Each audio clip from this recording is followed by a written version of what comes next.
j'étais tellement sur un nuage que moi-même, je me suis posé la question, est-ce que c'est moi qui ai fait ça? Et c'est pour cela que je dis que je suis fière. Notre maman, elle nous transmettait par sa façon, parce qu'elle nous disait, il faut être là pour voir, pour faire. Mais il y a des gens qui qui transmettent pas. Alors du coup, il y en a plein de recettes qui sont déjà perdues. Il y a plein de gens de Miami, des États-Unis qui viennent nous voir. Donc, il y a une dame qui est venue, qui m'a même proposé d'emmener Bertha à New York.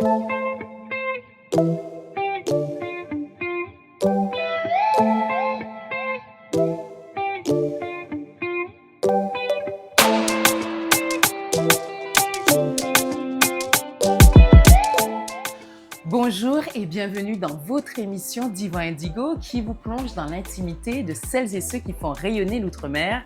Merci d'ailleurs à nos abonnés et vous qui n'avez pas encore sauté le pas, n'hésitez pas, il suffit juste de cliquer en bas.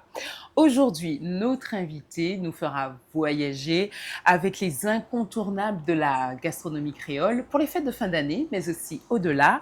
Bonjour Marilyn Sinésius. Bonjour Cécile. Alors, nous sommes installés chez vous, ici au salon de thé Aka Bertha, situé dans la ville du Moule, en Guadeloupe. Si je dis pain au beurre, chaud d'eau, angou maïs, ceux qui nous regardent ont certainement déjà l'eau à la bouche. Et pour d'autres, c'est même une plongée dans leur enfance. Vous préparez vous-même certaines de ces pâtisseries traditionnelles, ces douceurs d'antan. D'ailleurs, nous en avons quelques-uns là sous les yeux. Est-ce que vous pouvez nous dire ce que nous avons justement? Alors, je dirais, on a le Dokono Coco, le gâteau coco goyave, le gâteau au beurre, avec toute la petite décoration comme d'avant, d'antan. C'est-à-dire, Voilà. les petites billes, c'est quoi? Les petites billes, c'est sûr qu'on appelait ça avant les vermicelles, les petites billes de couleur que les gens adoraient. Et nous avons trouvé, alors on continue, c'est parce que notre maman le faisait. Justement, toutes ces recettes que vous avez, dont vous avez hérité, viennent de votre mère, qui était marchande. Ou qui était marchande de gâteaux et que tout le monde connaissait au Moule, qui était marchande dans les campagnes et en ville. C'est-à-dire qu'elle se déplaçait tous les jours dans chaque quartier? Oui. Elle se déplaçait avec sa corbeille sur la tête, des fois le trait, et elle allait dans les campagnes comme Zévalos, pour ceux qui connaissent, Dubédou, Portland, à pied. Après, quand c'est venu les voitures, c'est sûr que ses enfants l'emmenaient ou alors elle prenait les transports. Mais toujours avec sa corbeille, et puis, parce qu'elle-même, elle ne conduisait pas. Et après, au retour, elle allait sur le marché le dimanche et sur la place du Moule le soir. Et là, sur la place du Moule, près de l'église. Elle vendait du sorbet coco, c'est ça? Sorbet coco. Votre mère, qui a donc eu 10 enfants, se faisait aider par chacun d'entre vous. Chacun avait sa tâche. Et vous, qu'est-ce que vous deviez faire? Moi, le matin, quand elle nous réveillait, c'était tôt le matin. Elle appelait un à un. Elle disait, aujourd'hui, c'est toi qui faisais le gâteau. Elle nous disait, le gâteau fruité. Alors, moi, je faisais le gâteau fruité ou le gâteau au beurre. Parce qu'avant, ma mère n'avait pas de four chez elle. Il fallait aller à la boulangerie faire cuire les gâteaux. Alors, il fallait préparer tout ça tôt. Et après, le sorbet, la spécialité pour moi-même, c'est vraiment le sorbet. Le sorbet, j'ai mon petit frère Tim aussi, c'était nous deux, le sorbet, on était plus dessus. Donc, on aidait aussi pour les gâteaux. J'ai le 12-7, j'ai un frère, c'est lui le seul qui fait les 12-7 à la maison. Et pourtant, nous étions 10. Et le reste, toutes les filles font des autres gâteaux. Donc, très tôt, vous avez appris à pâtisser.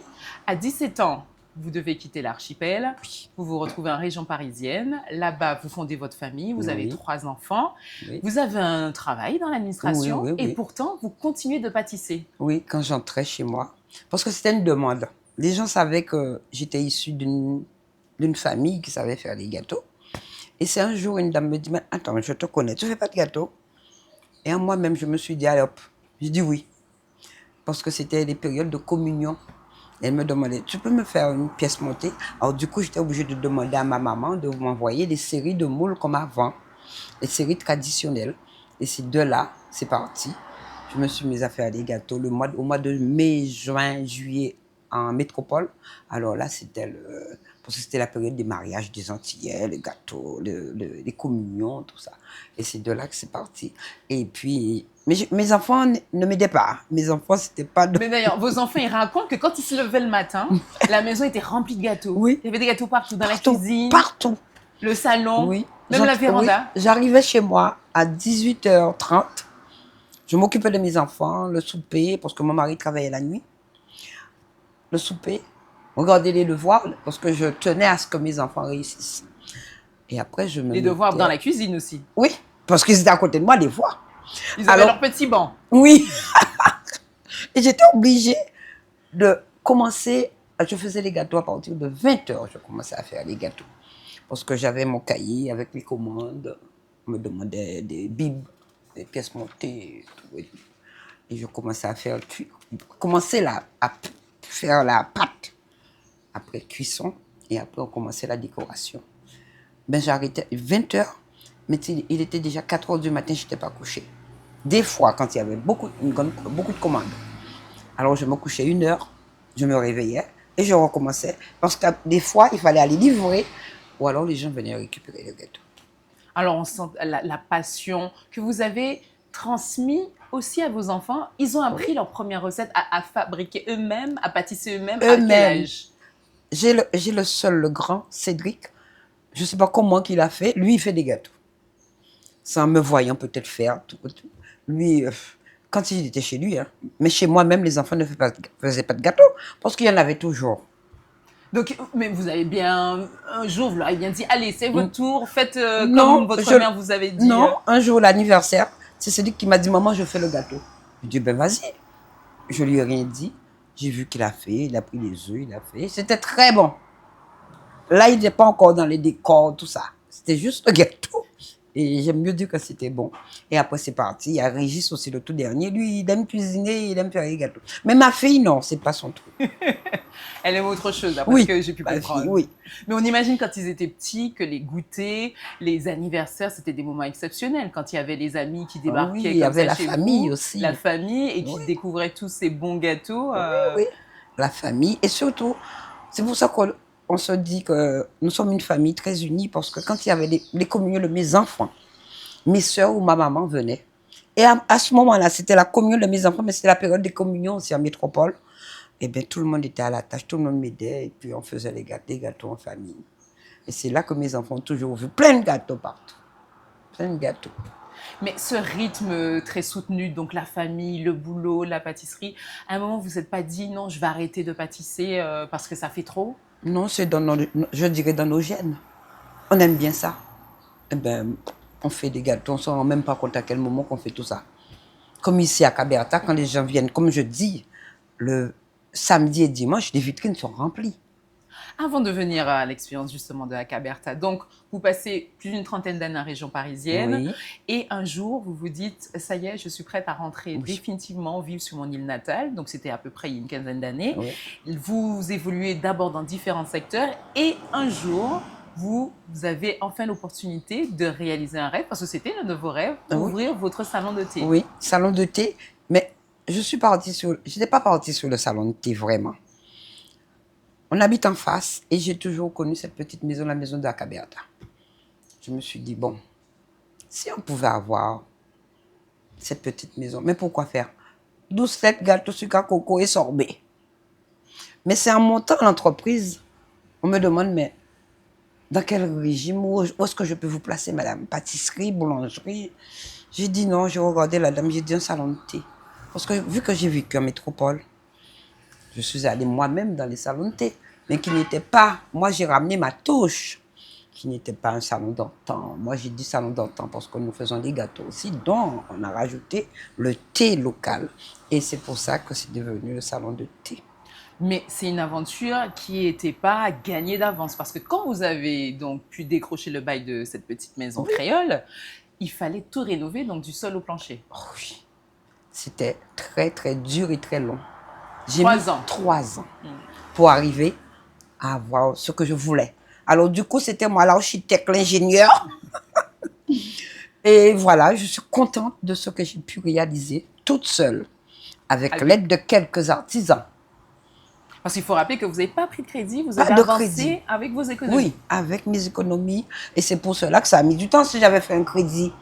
Ou si j'avais appelé l'architecte ou l'ingénieur qui m'aurait proposé ça, c'était pas à mon goût. Eh ben, je suis fière de ce bébé.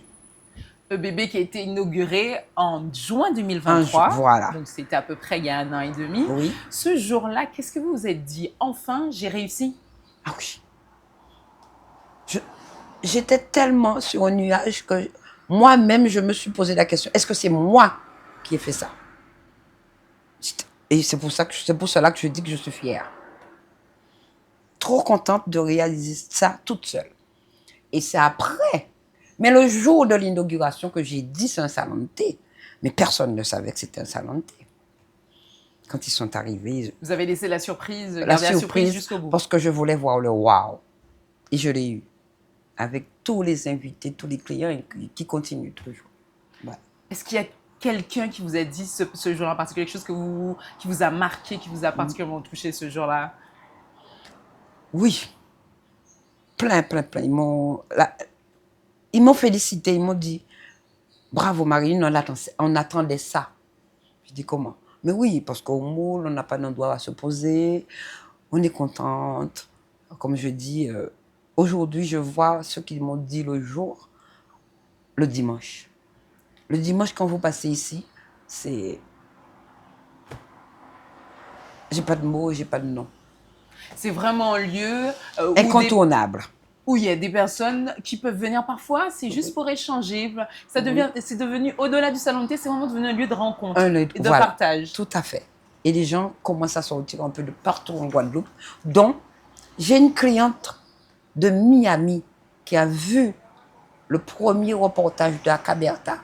Et cette dame, dès qu'elle met le pied en Guadeloupe, premier jour, elle est déjà chez Bertha. Et elle vient nous dire bonjour. Et puis, elle envoie, il y a plein de gens de Miami, des États-Unis qui viennent nous voir. Donc, il y a une dame qui est venue, qui m'a même proposé d'emmener Bertha à New York. Vous y réfléchissez? Je réfléchis beaucoup, mais je crois que c'est les enfants qui prendront la suite.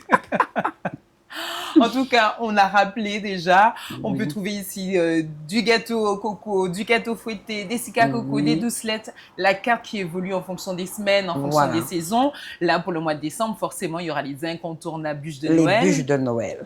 Voilà. Est-ce que vous utilisez les mêmes techniques que votre mère, encore en 2024, ou vous avez dû les moderniser? Qu'est-ce qui se passe un peu dans votre cuisine, dans le laboratoire? On utilise les mêmes techniques déjà. La pâte, parce que c'est nous au début qu'on l'a aidé, on lui dit mais maman on va faire ça, on a fait les génoises, on l'a aidé à faire les génoises, mais la décoration, on fait les mêmes techniques qu'elle, parce que c'était avec la fourchette pour faire les bûches de bois. Alors nous décorons à la fourchette des bûches de bois, et nous faisons le coco traditionnel râpé à la main, et les confitures c'est nous, hein. Toutes les confitures je le fais, coco, goyave, il y a encore, j'oublie même, toutes les confitures avec les fruits, c'est nous-mêmes qui les faisons. Alors, un mot quand même sur les ustensiles. Il y a un Thermomix dans le laboratoire. Oh oui, un Thermomix, oui. Qui nous aide beaucoup. Tout ne se fait pas de A à Z à la main. Non. Mais il y a quand même, vous avez gardé, donc... Et puis, on a gardé. Et puis, elle-même, ma maman, dans le temps, elle avait déjà le premier Thermomix. Et elle avait son robot, parce qu'elle était très à la page. On parle des années 70, là. Déjà dans les années... Le premier Thermomix, elle a eu. Et nous, on a continué. Et puis, effectivement, vous avez vu, dans la cuisine, il y a le Thermomix. Alors, vous préparez donc le chaud d'eau, vous avez parlé du thé avec des goûts variés, le sorbet coco. D'ailleurs, certaines de vos recettes sont à découvrir sur les réseaux sociaux de Divo Indigo. Alors, n'hésitez pas à vous abonner pour ne pas les rater. L'approvisionnement est une étape clé parce que les ingrédients font le goût de vos préparations. D'accord. Est-ce que vous avez des difficultés pour certains ingrédients à vous approvisionner? Par exemple, quand on parle de la noix de coco, parce que vous utilisez de la noix de coco fraîche. Beaucoup, oui. Est-ce que vous avez des difficultés ou c'est bon, on peut trouver des producteurs locaux? Là, il n'y a pas de problème. Je fais même travailler des jeunes. Les jeunes m'emmènent la noix de coco. Je leur dis, je veux la noix de coco cassée, décalée. Parce que c'est comme ça qu'on dit, décalé. Et puis, il m'amène tous les jeudis, j'utilise plus de 70 cocos. Pour préparer le lait de coco, c'est moi-même qui prépare pour faire le sorbet le week-end. Et la confiture de coco, parce qu'on utilise beaucoup, parce que nous faisons des pâtés coco, des doucounes au coco, des rochers au coco. Mais ce n'est pas avec le coco déshydraté, c'est notre coco fraîche. Voilà. Ici, il faut que tout soit bon, mais aussi il faut que tout soit sain. Oui. C'est important parce que, par exemple, quand on parle du sucre, vous faites attention aux quantités que vous intégrez dans vos préparations. Eh bien, ici, je dirais la maison qui gère le sucre. Parce qu'il y a une dame qui était venue me voir, elle est diabétique. Je lui ai dit, écoute, effectivement, tu es diabétique, mais tu peux goûter ce que je fais. Elle a goûté le sorbet, elle m'a dit, ah ouais, là, je peux manger du sorbet. Et au début, les gens, ils avaient du mal. Parce que les gens sont très sucres, très salés. Et maintenant, là, ils me disent, si un jour, ils trouvent que j'ai rajouté un peu trop de sucre, ils me le disent. Alors, je dis que moi, nous sommes une maison qui gère le sucre. Très bien. La richesse gastronomique de nos territoires, c'est une manière de nous faire connaître à l'international et au national. Mais ces confiseries qui sont souvent fabriquées par des petits artisans comme vous, oui. Les recettes sont transmises de manière orale. Est-ce qu'il y a un risque de perdre justement ces recettes des douceurs d'antan? Il y a un risque parce qu'il y a des gens qui avaient d'autres recettes qu'on n'a pas connues, mais nous, petites, on a goûté. Mais ils n'ont pas transmis. Et notre maman, elle nous transmettait par sa façon, parce qu'elle nous disait il faut être là pour voir, pour faire. Mais il y a des gens qui ne transmettent pas. Alors du coup, il y en a plein de recettes qui sont déjà perdues, parce qu'on essaye. Mais si tu n'as pas vraiment la base, il faut partir de loin pour arriver à ça.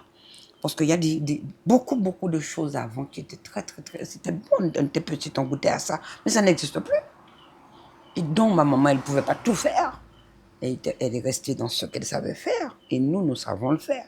C'est comme le tourment qu'on mange aux Saintes. Mais nous, en Grande Terre, en Guadeloupe, le tourment des Saintes n'a rien à voir avec le tourment d'ici. Parce que notre tourment à nous-mêmes, c'est un gâteau épais comme ça. Le gâteau, la confiture, la crème, la pâte. C'est le même principe, mais je dis que ce n'est pas tout à fait pareil. Quand on vous écoute, on se dit que, donc, même si il existe aujourd'hui des recettes, il y a des sites internet, on a Tati Maryse, on a Timo Lokoy, il faut quand même rester attentif à cette question de la transmission des recettes. Oui, il faut rester à la transmission des recettes, mais il faut que les jeunes aussi, ils ont envie de faire. Par contre, moi, j'ai une nièce qui est très intéressante. En ce moment-là, elle est partie, elle est à Bordeaux. Elle fait déjà les recettes, elle nous demande et elle arrive à faire les recettes qu'on fait. Alors là, c'est la transmission. De Bordeaux, elle nous appelle et elle a envie d'emmener, de faire voyager à Caberta, à Bordeaux. Vous avez parlé des jeunes. Est-ce que vous sentez ce désir justement des jeunes générations de se dire ok, on peut trouver en supermarché ou dans certaines boulangeries des forêts noires, et comme ça, des gâteaux à base de crème que vous pouvez trouver ailleurs, mais il faut aussi qu'on conserve nos gâteaux, les gâteaux issus de notre tradition. Est-ce que vous sentez ça chez les jeunes? Oui, il y a des jeunes qui veulent faire ça, parce que moi, je vois qu'ici, il y a plein de jeunes qui viennent acheter des gâteaux. Et ils me disent, mais madame, on avait peur, mais c'est bon quand même. Hein. Mais comment vous faites ça? Je leur dis, est-ce que tu es intéressé? Parce que ce n'est pas le gâteau que tu achètes à la pâtisserie, tu diras que à la fraise, au chocolat. Parce que nous refusons de faire des gâteaux au chocolat, tout ça. Parce que pour nous, tu trouves ça dans les pâtisseries. Nous restons toujours dans le traditionnel. Mais il y a plein de jeunes qui veulent apprendre. Mais bon, il faut voir. Alors, est-ce que vous pensez que pour justement aider à mieux faire connaître ces pâtisseries, est-ce qu'il est possible, par exemple, de les industrialiser ou le process étant assez délicat que finalement, il faut garder cette manière artisanale de faire les choses pour garder ce goût? Je crois qu'il faut garder la artisanale parce qu'après, quand on va rentrer dans le gros système avec toutes les machines, tous les trucs là, et puis après, ils vont te demander à mettre des ingrédients qu'il ne faut pas pour conservateurs, tout ça. Moi, je dis non. Je crois qu'il faut rester dans la tradition que nous sommes. La cuisine est quand même une question parfois d'invention, parfois de réinvention. Quand on vous écoute, finalement, il ne faut pas toucher à nos recettes d'antan, par contre. Je crois que non, parce qu'on a déjà perdu pas mal. Alors, il faut garder ce qu'on a. Est-ce que ce patrimoine, il est défendu à tous les échelons de notre société? On a parlé des jeunes, mais quand on continue, les personnes de votre génération ou même les responsables associatifs, économiques, politiques, est-ce que vous sentez que ce patrimoine, il est défendu à tous les échelons de la société ou finalement, il y a encore, c'est qu'une minorité qui se bat en disant attention, on a ce patrimoine-là qui est le nôtre et qu'il faut conserver? Non, c'est une minorité.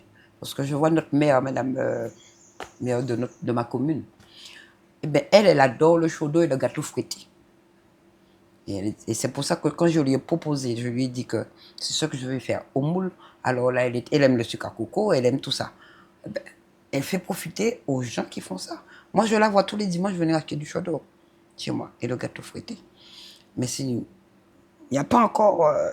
et pourtant, les gens qui sont là, ils ont goûté à ça. Hein. Mais peut-être ils ont goûté autre chose. Voilà. Donc un patrimoine à défendre dans votre famille. Vous avez déjà donné l'exemple des enfants, d'Agnès. Donc il y a vraiment une transmission qui est faite et on espère qu'elle sera au-delà. Oh oui. Et je me sens la première concernée parce que je ne serais pas capable de faire un chaudot seule. Mais Marilyn va nous aider et abonnez-vous sur les réseaux sociaux pour justement voir si vous aussi vous êtes capable ou pas de faire votre chaudot à la maison.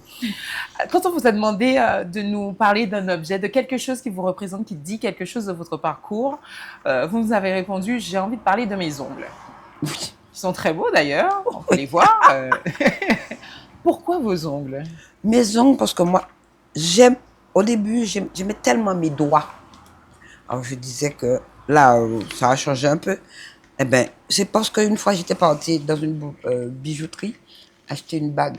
Et le monsieur me dit, mais madame, oh là là, quand j'ai essayé la bague, elle a pris même la photo de mes doigts. Et elle a mis en vitrine avec la bague. Elle me dit, mais non, vous pouvez faire mannequin pour nous. Et depuis, je me suis dit, bon, il me faut toujours faire mes ongles. Il y a plus de 30 ans.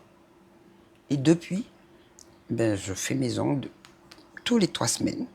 J'aime mes mains. Et c'est ces mains-là qui me permettent de faire la pâtisserie, le bon sorbet et tout. Donc, même si les mains sont dans la farine, le sucre, la noix de coco, c'est fait pour. Ça ne me gêne pas du tout. Mais j'adore. J'aime mes doigts.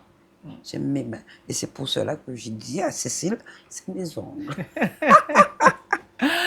Alors, nous arrivons à la dernière partie de notre émission. Oui. Et vous allez nous aider à transmettre le patrimoine que nous venons d'évoquer dans cette partie qu'on va renommer. D'habitude, c'est sur le divan. Là, ce sera sur le divan sucré. Je vais vous poser 10 questions sur des pâtisseries. Et attention, nous allons voyager de la Guadeloupe à la Martinique et on allons arriver jusqu'en Guyane. Wow.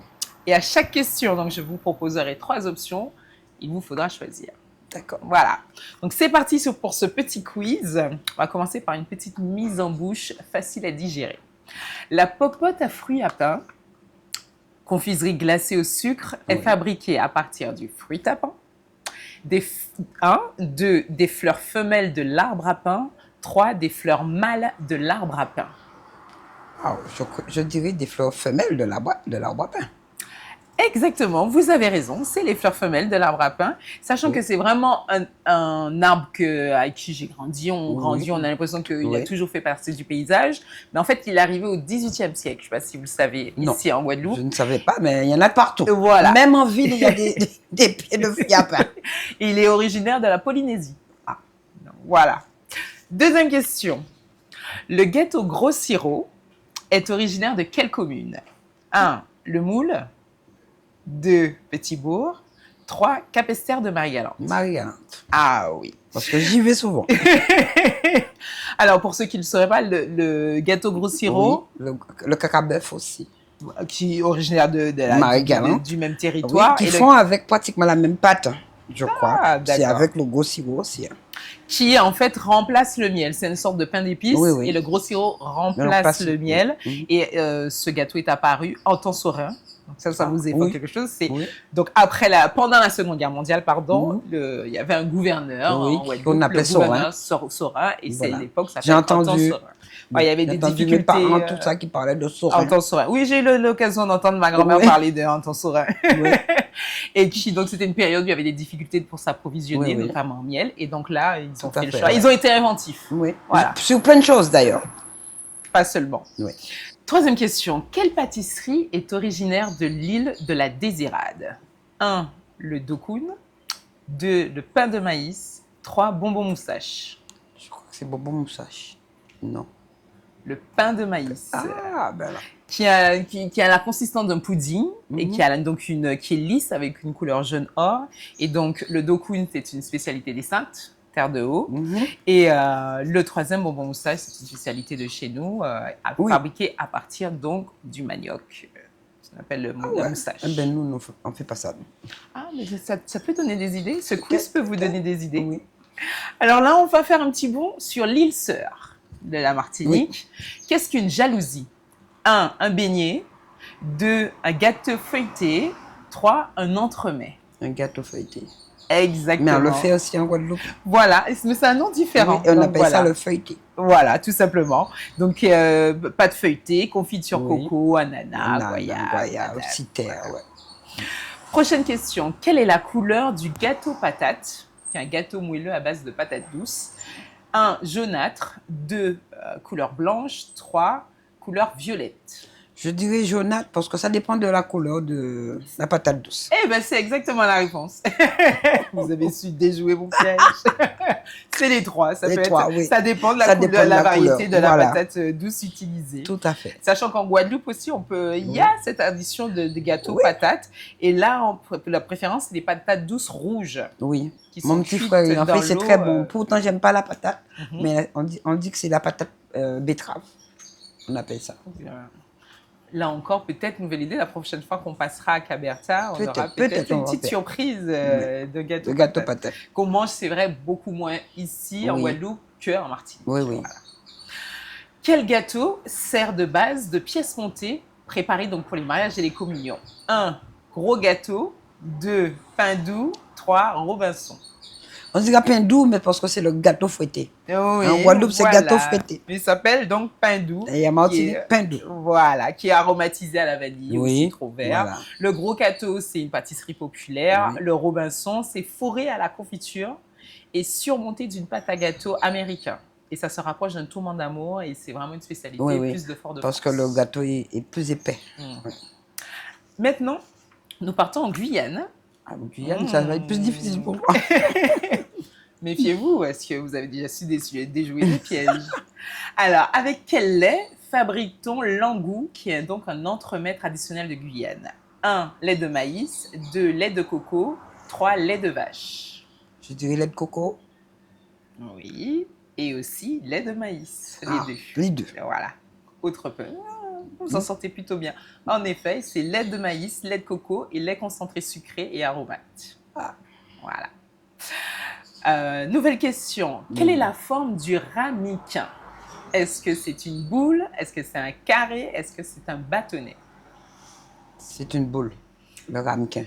C'est un bâtonnet de à peu près une dizaine de centimètres, de couleur rose, saveur sucrée, parfumée à la menthe ou à l'anis. Voilà. Je ne connais pas du tout. Je découvre. Peut-être le prochain sera aussi une découverte pour vous, ou peut-être pas. Le mangue, confiserie parmi les plus anciennes de Guyane, est fabriquée 1 à partir de la goyave, 2 sésame, 3 ananas. Sésame? Oui. Voyez, toujours se faire confiance. C'est une confiserie à base de graines de sésame grillées et pillées, et ça peut être sucré ou salé. Voilà. Donc, on a fait un voyage comme ça en terre outre-mer. On vous avait découvert des choses, mais vous avez aussi rappelé qu'il y a des pâtisseries que l'on partage entre territoires. On peut citer aussi le sucre à coco haché. Donc, en Guadeloupe, on dit sucre à coco haché. En Martinique, on va dire cratché.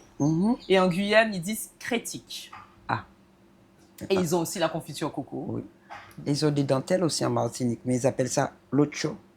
Aussi, voilà. Et en Guadeloupe, on l'appelle grabio. Voilà, donc on a des spécificités et on a aussi beaucoup de similitudes entre territoires. Est-ce que ça vous a donné envie de préparer justement certaines préparations Oui, ça peut donner envie. Mais bon, Il est l'heure pour nous de déguster ce que nous avons sous les yeux. Oui.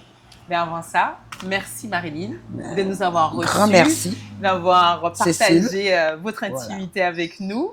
Et pour vous qui nous regardez, n'oubliez pas de vous abonner pour pouvoir découvrir les recettes de Marilyn et aussi notre prochaine invité. Alors, à très vite.